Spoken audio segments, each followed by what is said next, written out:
Muchas veces el individuo, principalmente vamos a verlo cuando se expone por primera vez a un antígeno, pues la célula dendrítica, dependiendo del estado de inflamación, va a molecularmente decidir si es peligroso o no. Entonces, normalmente nosotros vimos, por ejemplo, en una infección pulmonar, ¿no? O los ejemplos que hemos visto. La dendrítica fagocita el patógeno y con los receptores de PAMS detecta que es un virus, un RNA, una bacteria, un hongo. Pero de manera simultánea, además de la dendrítica, la célula epitelial también está detectando inflamación, ¿no? Entonces, en caso de que la dendrítica en este pulmón, digamos, infectado, detecte que hay inflamación, eso va a ser una señal para que mande o active al linfocito T que sea inflamatorio. Entonces, que sea TH1, TH2, TH17, los que ya vimos en la clase pasada. Si no hay inflamación, ese antígeno va a pasar desapercibido. La mayoría o no va a pasar, va a ser tolerado.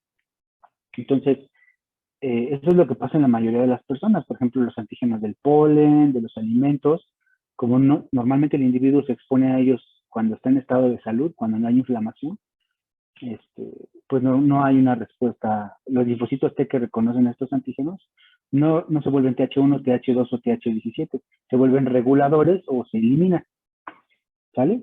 Entonces, pero en algunos pacientes, ya sea por predisposición genética, vamos a ver por la hipótesis de la higiene, que van a ver en micro también, pues tienden a ser hiperreactivos a esos antígenos, por eso se llama así hipersensibilidad. Entonces, la respuesta inapropiada o no deseada contra antígenos que son un riesgo se denominó hipersensibilidad.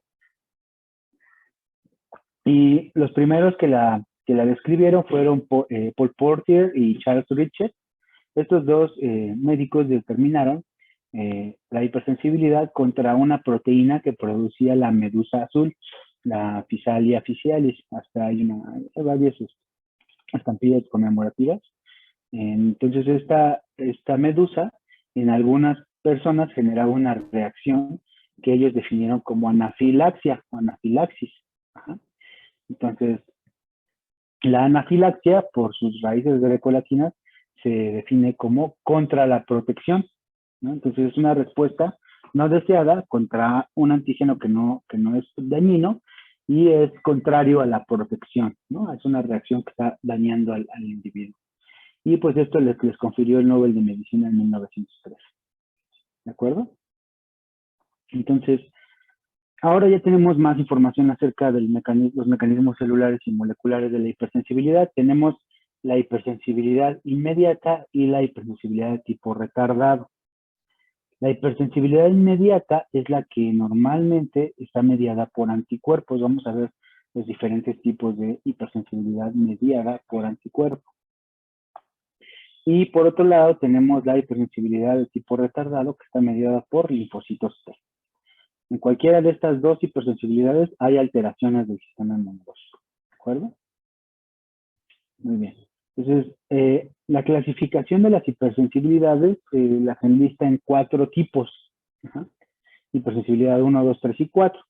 Ajá, vamos a ir viendo cada una de ellas y cómo es que participan o cuáles son los mecanismos y los elementos que participan de la respuesta inmunológica. Pero en general, estas 4 pueden dividirse en inmediata y de efecto retardado. Por supuesto, la inmediata es en la que el individuo hipersensible al alérgeno, al exponerse, responde a él de manera inmediata, incluso en minutos, ¿no? Es la que puede ser peligrosa para individuos que son hipersensibles, por ejemplo, a antígenos alimenticios o a picaduras de insectos que generan respuestas inmediatas, ¿no? Porque ahora ustedes que ya saben todos los mecanismos del sistema inmunológico en salud, ¿qué tendría que pasar o cuáles son los elementos que son capaces de responder en menos de una hora?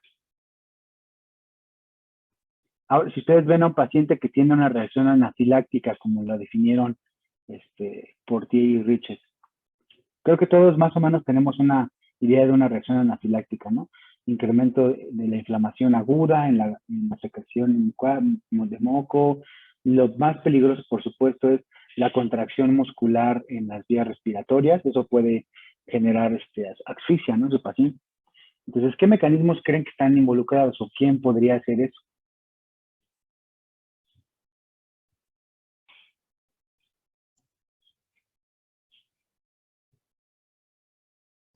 La respuesta inmune innata. Ajá, ¿cuáles elementos en particular?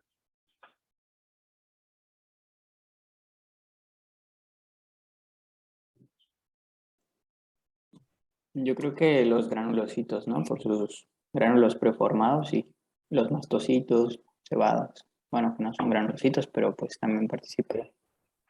Los mastocitos son unos de ellos. ¿Por qué? Porque tienen sus gránulos preformados, como bien dice el nombre, ¿no? No tiene que activar el gen, traducir la proteína, acumular. Entonces, esos gránulos son los que se degranulan de manera inmediata, no necesitan ningún otro proceso celular, ¿no? Entonces, ¿quién vimos que podría hacer eso? Como dice su compañero, los mastocitos son unos de ellos, y como se encuentran en los tejidos, pues van a degranular. ¿Y qué van a degranular?